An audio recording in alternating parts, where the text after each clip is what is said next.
Hello everyone. सो आज हम पढ़ेंगे ग्रोथ एंड डेवलपमेंट पीडियाट्रिक्स में।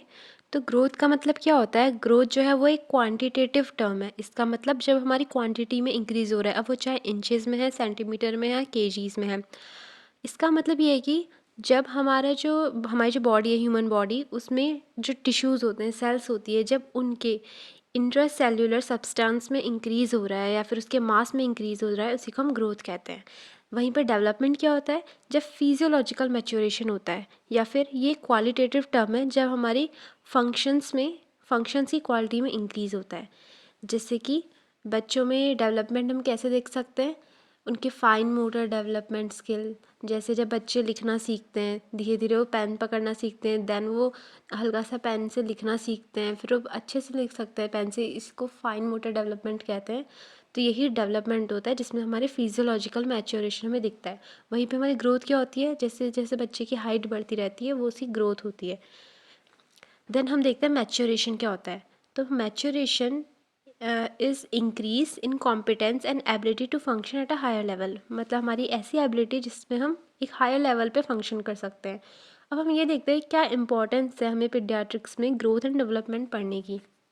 इससे हमें ये पता चलेगा कि किस एज पे किसी बच्चे का बिहेवियर कैसा होना चाहिए। इससे हम ये डिफ्रेंशिएट कर पाएंगे क्या एक नॉर्मल बिहेवियर है, क्या एक एबनॉर्मल बिहेवियर है, क्या सही ग्रोथ पैटर्न चल रहा है कि नहीं बच्चे का, या फिर बच्चे का जो डेवलपमेंट है वो उसके एज के अकॉर्डिंग सही है कि नहीं है।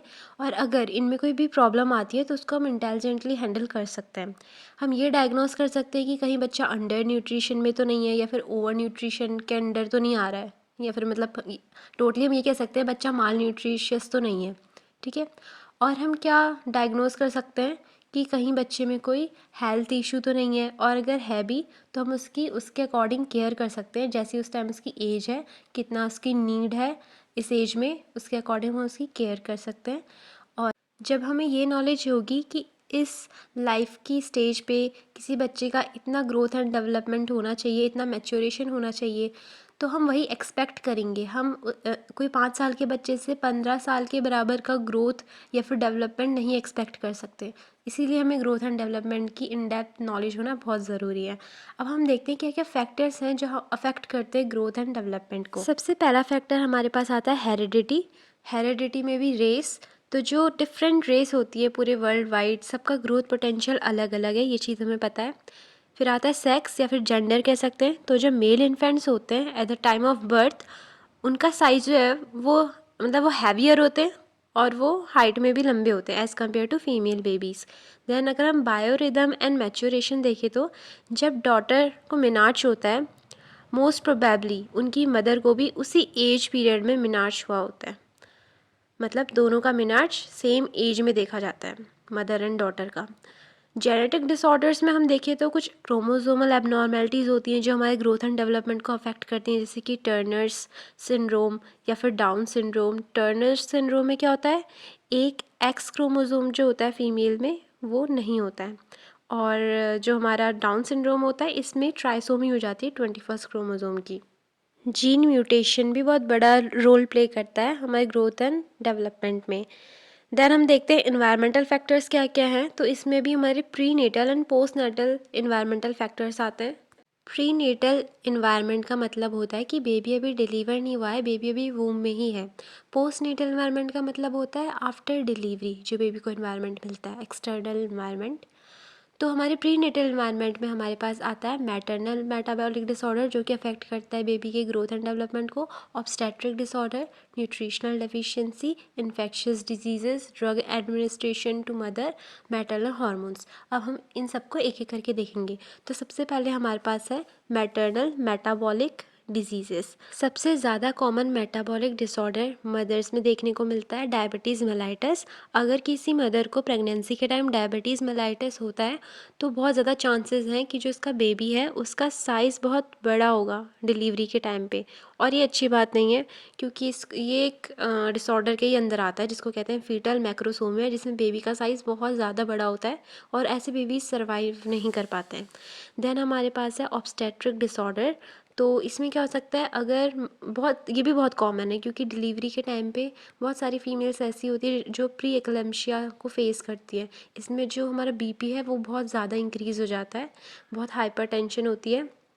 या फिर अगर बेबी मदर को मल्टीपल प्रेगनेंसीज ऑलरेडी हो चुकी हैं और माल पोजिशन है, अगर बेबी का जो पोजिशनिंग है वूम में वो अच्छे से नहीं हो रखी है, तो क्या होता है, फीटल की जो ग्रोथ है वो रिटार्डेड हो जाती है। देन न्यूट्रिशनल डेफिशिएंसी में देखें तो अगर मदर को एनीमिया है तो बहुत ज़्यादा चांसेस हैं कि जो बेबी है वो, उसका साइज़ बहुत स्मॉल होगा eight the time of birth, उसकी ग्रोथ रिटार्डेड होगी।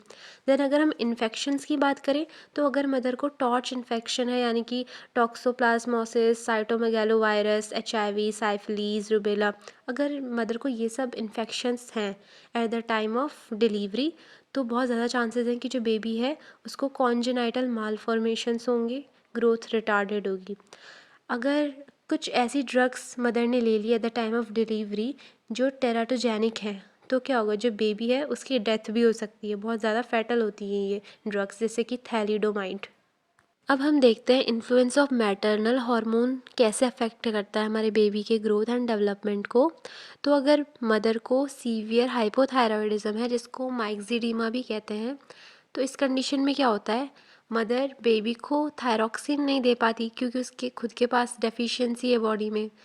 लेकिन जो हमारा फीटस है वो 12th वीक तक, जेस्टेशन एज में 12th वीक तक खुद से सिक्रिएट उसकी बॉडी नहीं कर पाती थायरॉक्सिन। लेकिन उस टाइम पीरियड में तो उसको मदर से चाहिए, लेकिन मदर के पास खुद ही नहीं है। तो यहाँ पे हमको बेबी की जो ग्रोथ है वो रिटार्डेड देखने को मिलती है, क्योंकि जो थायरॉक्सिन का रोल होता है वो स्केलेटल मैच्योरेशन का होता है, पर उसका स्केलेटल तो मैच्योर हुआ ही नहीं होता इसमें। अब हम देखते हैं जो पोस्ट नेटल इन्वायरमेंट है वो कैसे अफेक्ट करता है बेबी के ग्रोथ एंड डेवलपमेंट को।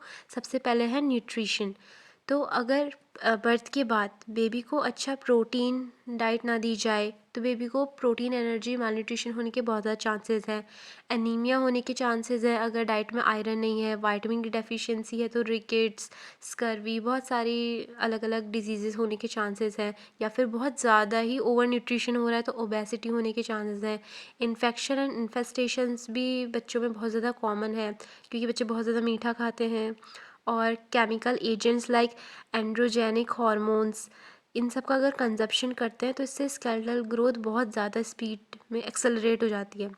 या फिर कुछ ट्रॉमा हो गया जैसे फ्रैक्चर ऑफ एंड बोन्स, इससे क्या होता है जो ग्रोथ होती है वो कम हो जाती है। क्यों, मतलब रिटार्डेड भी रह सकती है क्योंकि हमारी जो एपिफाइसिस होती है जो हेल्प करती है ग्रो करने में बोन को, अगर उसी पर डैमेज हो जाए तो फर्दर बोन ग्रो नहीं कर सकती। तो ये सारी चीज़ें बहुत अफेक्ट करती है बेबी के ग्रोथ एंड डेवलपमेंट में। अब हमने हेरिडिटी और इन्वायरमेंट तो देख लिया, अब हम देखते हैं कुछ अदर फैक्टर्स हैं जो कि ग्रोथ एंड डेवलपमेंट को अफेक्ट करें, जिसमें कि सबसे पहला आता है सोशियो इकोनॉमिक कंडीशन। तो हमें ये पता है हर फैमिली हर चीज़ अफोर्ड नहीं कर सकती है, कुछ लोग पुअर होते हैं, कुछ लोग रिच होते हैं। मोस्टली देखा जाता है कि पुअर फैमिलीज़ में के जो बच्चे होते हैं उनमें अंडर न्यूट्रिशन बहुत कॉमन होता है, और रिच जो फैमिलीज़ के बच्चे होते हैं उनमें ओवर न्यूट्रिशन बहुत कॉमन होता है।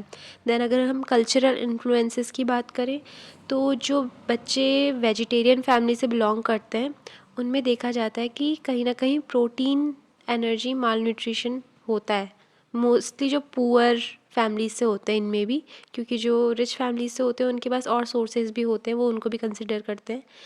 पर जो बच्चे ऑलरेडी पुअर फैमिली से बिलोंग करते हैं और वेजिटेरियन हैं, ये लोग बिल्कुल प्रोटीन डाइट नहीं लेते, बिल्कुल ना के बराबर, क्योंकि इनका ये मतलब ये थॉट है इनके माइंड में कि हाँ हमें एग मीट ये सब नहीं खाना है, तो इस चक्कर में उनका जो प्रोटीन इनटेक है वो बिल्कुल ही रिड्यूस्ड रहता है, ना के बराबर होता है, तो उनकी ग्रोथ रिटार्डेड हो जाती है।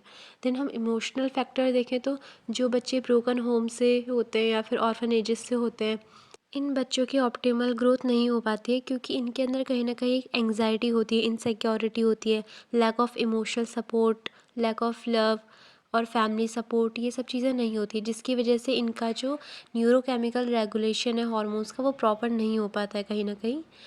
तो इन बच्चों में भी ग्रोथ एंड डेवलपमेंट बहुत ज़्यादा अफेक्ट हो जाती है। So that's all for today, hope you liked it, bye.